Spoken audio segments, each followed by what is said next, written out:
Okay, so the passage of the Missouri, I'm sorry, the Kansas-Nebraska Act, it had a radicalizing effect on many in the North. Uh, a significant number of Northern representatives that voted in favor of it were voted out of office.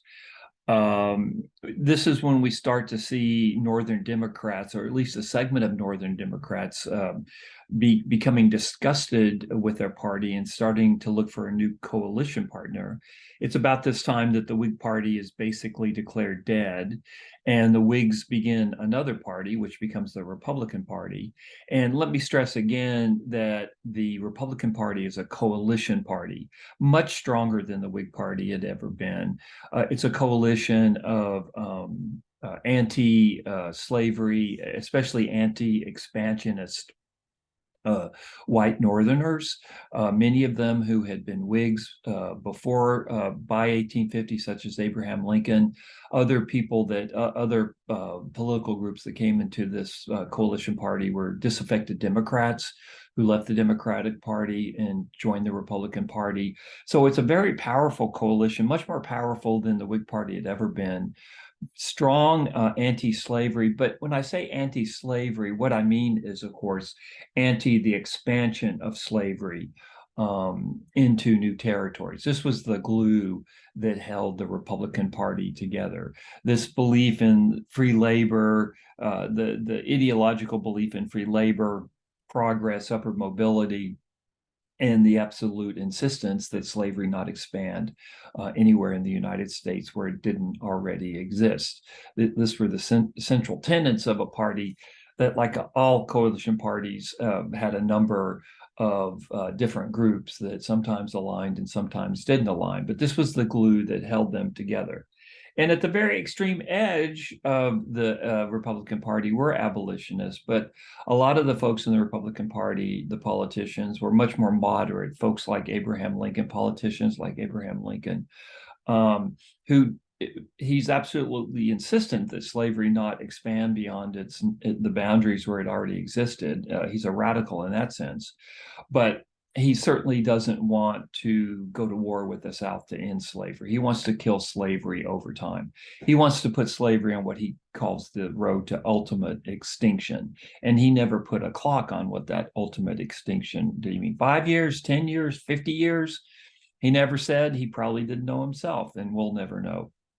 And again, as I said earlier, the Republican Party becomes a very powerful party, but it only exists in the free states. It doesn't exist in the slave states. Being Republican in a slave state by 1856, when the Republicans ran their first candidate, could literally get you killed. So you've got this reshuffling of the political deck. And in Kansas, you have a phenomenon which comes down to us by the name of Bloody Kansas.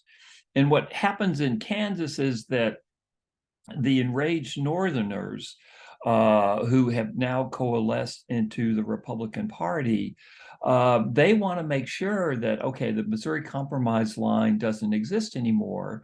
So in the way that slavery is going to be decided in Kansas is by popular sovereignty, by the vote.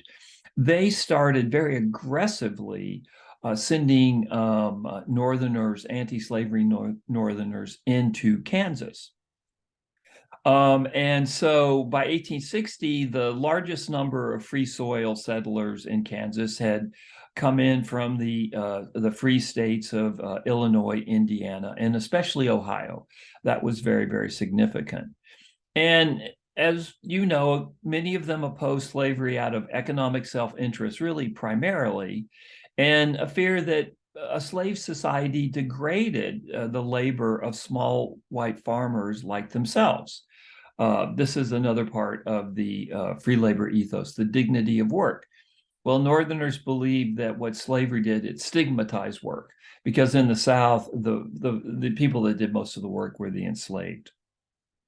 So you also have New England abolitionists, including the firebrand John Brown, come into Kansas by the mid 1850s. The most famous group was the New England Immigrant Aid Company, which I put in my outline. They organized, they raised money in Boston, and in support of migrants into Kansas who did not own slaves.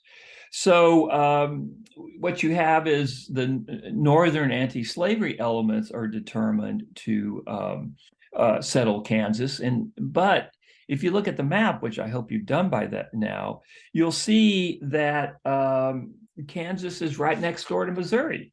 So slavery interests have a natural advantage in Kansas because just next to them is Missouri, and then southeast of Kansas territory is Arkansas, which was also slave territory as well.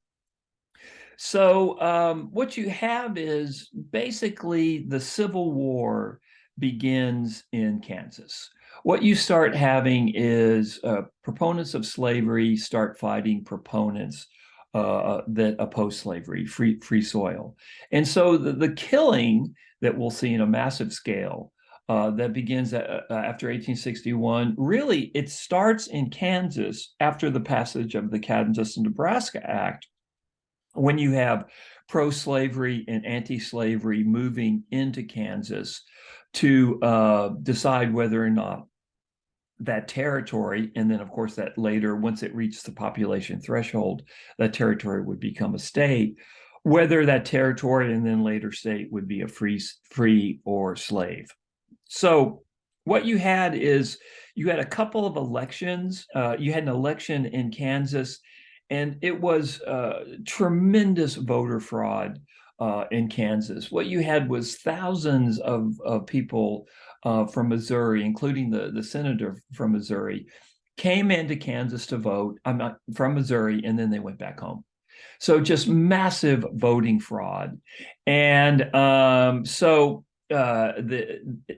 paper, it looked like the pro-slavery elements in Kansas had won, but there was no doubt in anyone's mind that the election was a fraud. The election was a fraud. There were appeals to the President of the United States about the fraudulent election, but the President of the United States by this time, a guy by the name of James Buchanan, remember, he's a Northerner, but he's a Northern Democrat that is willing to work with Southerners. So he ignores the blatant fraud in Kansas, and he recognizes the pro-slavery legislature that's elected through this fraud. Okay, at the same time, you've also got an anti-slavery legislature that is created as well. And this anti-slavery legislature passes its own laws. And so in Kansas, you've got two legislatures meeting. You have you've got a pro-slavery legislature and an anti-slavery legislature. And so, like I say, what you have is a civil war that's breaking out in Kansas by the mid 1850s, and it really is the dress rehearsal for the major civil war that's going to break out later. And it's all a result of the Kansas-Nebraska Act, the ending of the Missouri Compromise line, and the attempt by pro and anti-slavery proponents to populate Kansas because now the question about slavery was going to be decided by popular vote. So it becomes quite vicious in Kansas.